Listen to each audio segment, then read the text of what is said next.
Brad Muniz, and I'd like to welcome you to Sobel Insights. Sobel Insights is a weekly series where we provide some brief information on various topics. Our goal is to keep these sessions to 15 minutes. At this time, we do not offer CPE. If you have any ideas for potential speakers or topics, feel free to email me. Our topic today is nonprofit organization fundraising. Our speaker is Vicki Bixel, who's the CEO of Sobel Bixel, Consultants for Nonprofits, and Sobel Bixel has no relation to us. Vicki, I've known your name in the nonprofit community and throughout our office for years, and it's a pleasure to finally meet you and talk to you. And I know that you have a lot of insight into various nonprofit topics, but particularly as it relates to fundraising. What do you see as the clearest trends going into 2022 for nonprofit fundraising? Brad, thanks so much for having me. I'm delighted to be with you. And it's a great question. And it's a question actually that many people within the nonprofit community tend to ask, particularly in November and December. And, you know, we have just been through almost 2 years of something that many of us never expected that we would live through.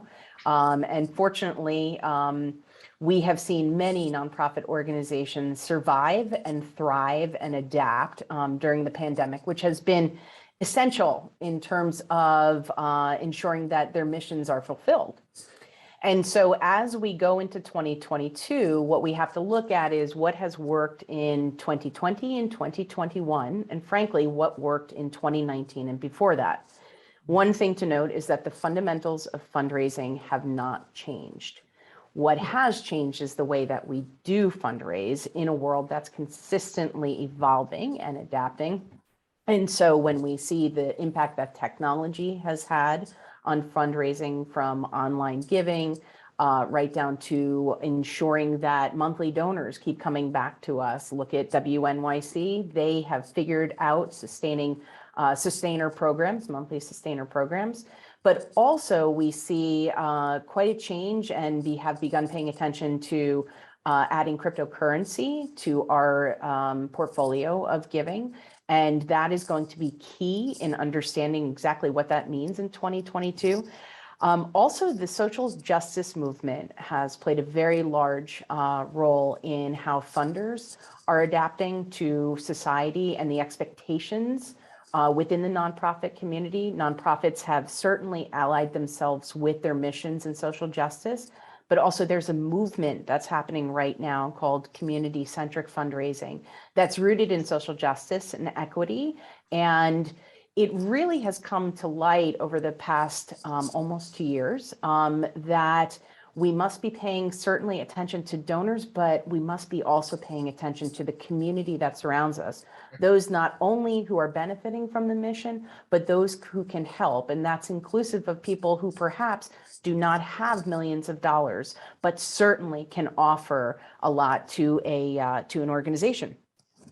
Additionally, paying attention to individual giving. For those who know me, each session that I do out in the nonprofit world, I focus on the data from Giving USA, year in and year out, that individual giving makes up the largest piece of the pie. And with that said, we see great opportunity with individual giving in cultivating planned gifts and legacy giving, and ensuring that our fundraising and our development plans are inclusive of identifying and cultivating, soliciting, recognizing and stewarding individuals, identifying, cultivating, recognizing, stewarding those, and ultimately soliciting corporations and foundations, with the idea that the pandemic is no longer an excuse not to adapt to the world that we live in today for fundraising. And so as we go into 22, we recognize that there are great opportunities in volunteerism, in engaging with corporations. Yes, corporate giving is down 6.1%, but opportunity lies in bringing corporations closer to what we're doing. Frankly, closer to the social justice movement, and same with foundations. Foundations are paying attention, they're listening to the community, and so it's time for the community to embrace that and go forward in partnership with the foundations as opportunity exists for them to not only increase their funding, but increase their engagement within the community. And it's interesting because I didn't know that individual giving was still the largest piece. And I'm sure that, it's always nice to have on the bannerhead the big corporation that gave the big dollars, which I'm very appreciative from sitting on boards. But I remember when I gave my first check went to William Patterson, the William Patterson Foundation, and it was, $20. And they listed the person or organizations that gave tens of thousands, and I'm sorry, I can never be there. But I was just happy they put my name somewhere low on a list. And my goal then was to get my name up the list more as the years went on. I don't know if I'm going to admit, I didn't reach the top. Okay. That's okay. But that was an effort that they did. I thought that was really important to just recognize the people. And even, the younger people don't have the ability sometimes to give as much. And some people in economic means can't give as much, but the recognition, I think they appreciate still too. Right. Well, I think, recognition is definitely important, and there are some who thrive on the recognition.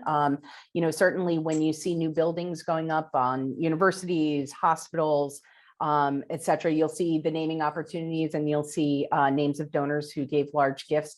But also donors who are giving $20 a year, like you started with William Patterson, they matter just as much. And so, if a donor chooses to be recognized, then we within the nonprofit community have the responsibility to ensure that, in fact, their name is where it needs to be, and also continuously communicate about the impact of their gift. And that's where, we look at everything from ensuring that annual reports go out each year, and it doesn't have to be 50 pages, but a recognition piece is important, and frankly, highlights of the year. Taking the idea of an annual report and creating more of an annual giving report, frankly, a community giving report, particularly now as we begin to plan into the new year, that's a great recognition piece. Putting names up on the website as appropriate and as the donor wants, and just ensuring that, frankly, the donors are feeling that they too, $20, 20 million, they too are a part of fulfilling the mission, and they too have a role in ensuring that the mission goes on, but also that the vision is met. Great. Now, as you said earlier, we've gone through some tough years. This mental, mental health, physical, everything that people have been going through, now with inflation and everything like that. I'm not getting political here at all. So there have been a lot of challenges. Do you see any of these challenges continuing on, or hopefully, I'm not asking you to tell me what's going to go on with the virus. Neither of us are ready to speak on that. But what challenges do you see that we're going to continue into 22? Well, I think when you look at fundraising challenges that we may face is sustaining the level of giving that happened particularly at the beginning of the pandemic. Americans often come to the rescue when there is a crisis, when there's a disaster, and when, frankly, they're called to do so. And that is the purpose of philanthropy, to give without any expectation in return. However, within the nonprofit community, a crisis does not equal good fundraising. And so looking at the pandemic and recognizing the donors who did give during the pandemic, but also communicating with them about not only the impact that they had at the height of the pandemic, but the impact that they continue to have and will continue to have to ensure that the organization is viable, that the organization is sustained. And, when we see emotional giving, rage giving, crisis giving, our greatest challenge is to ensure that people will keep coming back and people will continue to give, not only because we are in crisis, but also because the need has not diminished, and that philanthropy plays a key role in ensuring that the need is met. So it's interesting you say about, keeping them, sustaining them, sustainability, I guess, is a key phrase that a lot of people are using, and they keep thinking about the world as it is, or, the environment, but sustainability in your world is keeping the people interested, involved, engaged with the organization. Are there any best tools at keeping the donors close?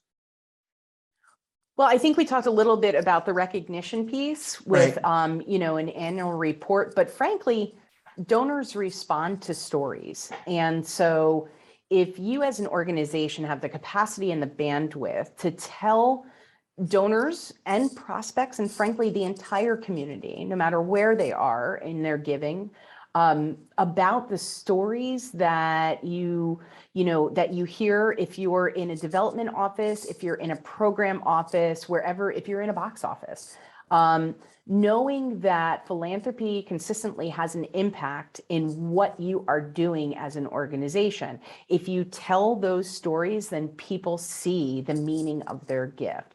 And so keeping people close means communicating with them about the power of their gifts, but also ensuring that they understand that it is not about a one-time opportunity to give, that it is about consistently hearing these stories and ensuring that whatever stories are out there, those stories continue to be told through the lens of the community and through the lens, frankly, of a donor at times.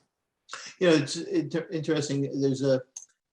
I always thought about the sustainability and keeping them involved, but everybody thinks about the bequests and how good they are, and that's good for the back end, but there's nothing that's going to continue after that. So it must be, it's good to keep them sustained, and then if they have that coming on the back end, but again, then there's a big cutoff. And I've been on boards where you get nice bequests, you're like, wow, that was great, and then you have to realize, don't budget on that unless, I'm not trying to, you know what I mean?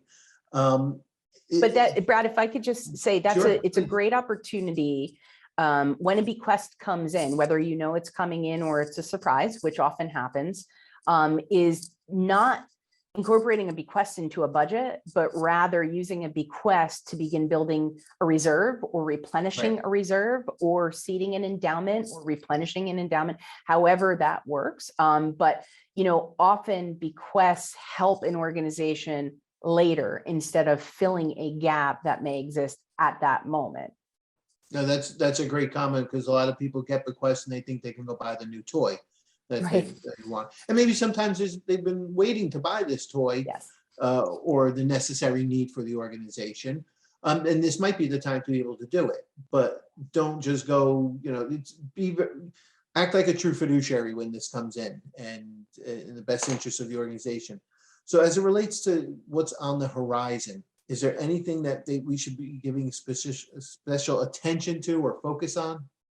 Well, I think it does come back to, you know, a couple things that we had said in the beginning in terms of the cryptocurrency. And I would suggest that organizations not only educate themselves about cryptocurrency, but also begin looking at their gift policies and ensuring that an organization can accept a diverse group of gifts, frankly, but also ensuring that you are paying attention to the demographics that are rising from the multiple generations. You know, it is so important to know that we still live at a moment where we still have, you know, the greatest generation, boomers, Generation X, you know, YZ, you know, millennials, et cetera. And everyone has a different reason for giving. Everyone has a different reason for being engaged in a nonprofit community. But so many people give because they believe in what the organization is doing. And it's all about how to communicate with so many different demographics, so many different generations that exist now in on the horizon to give. Frankly, organizations should be paying attention to their strategic plans. And some within strategic planning will say that you should really be only looking about 12 to 18 months out, because we've just learned that you can have the greatest strategic plan in the world and something externally or perhaps internally may impact it. And also every organization should be paying attention to and continue to commit themselves to ensuring that the organization, you know, is moving forward with DEI policies, DEI training, and ensuring that all of that is in place, particularly as we go into a new year. And not just going to new year, but I am hoping that it's a new world that we're going into coming out. And again, I'm not asking you to comment on that, but there are a lot of changes that are going to be going on, hopefully in 22 and coming up, including, starting coming back to normalcy, whatever the normalcy is going to be. But also tax laws are changing and people need to start focusing on this, as you said, for the 12, 18 months and possibly longer term. But I think that you would probably say that they need to start talking with somebody that does this and start creating a strategic plan now for the 22, 23, possibly 24 timeframe. And you may have to pivot because the change may not come as you expect, but start planning now. Don't wait until 22 and 23 and say, well, we never got what we needed and now Yeah, how is it change? you can't. And that's why, I have a dear colleague who always says the pandemic cannot be an excuse anymore. Right. It's now time to move forward, use everything we've learned, and also look at the plans that we have, the strategic plans, the business plans, the organizational plans, and say, what did work, and the development plans, what did work, what didn't, what do we foresee we need, and leave room for any type of, unexpected occasion that may come up. And if all the executive directors and the board members have a true love and passion for their mission, and if you do and you want to see it continue on and not hit a big bump in the road, start planning this now. Start talking with somebody like SobelCo in your organization to start strategizing what we're going to do. So Yeah. well, that's great. We're just at the 15-minute mark, Vicki. Okay. There's so much more that I can ask you questions about. As I said, I sit on a couple boards and relatives on boards that I'm going to share this information with. But I thank you for everything that you said, and I know there's a lot deeper that we can go in. That's why people need. On the end of these presentations, I always say something my mother always said to me: call the other person. They know what they're doing with it. And Brad, stop trying to fix the sink. Call the other person that does it. Okay. And people should be reaching out to you. There's ways to support the funding for this in and of itself, as Chuck DePietro said, by cutting other costs. We can do this, and you have a lot of different concepts, so people should start reaching out to you now as the year is coming up and start gearing up for next year. So, well, we welcome every opportunity, and we cherish every partnership that we have. To get in touch with me, SobelDixel.com. And Brad, just again, thanks so much to you, to your colleagues. It's always wonderful to be a part of the SobelCo family. Great, thank you. And thank you everybody for listening in. Watch for future episodes and have a good day and holiday. Thank you.